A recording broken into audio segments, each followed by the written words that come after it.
Біз әр күннің 3-тен 2-сін босқа өткіземіз.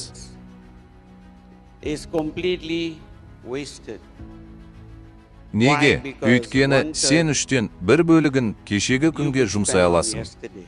Ал кешегі күн қатерлі ісіктің басқа түрі. Таяу шығыста және мен қай жерде болсам да, тіпті Малайзияда да адамдар автоматты түрде иншалла деп айтады. Олай болмауы керек.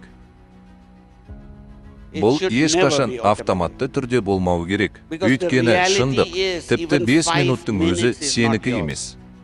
5 минут уақыт бар деп ойлау менмендік. Демек, сенде 5 минутта жоқ.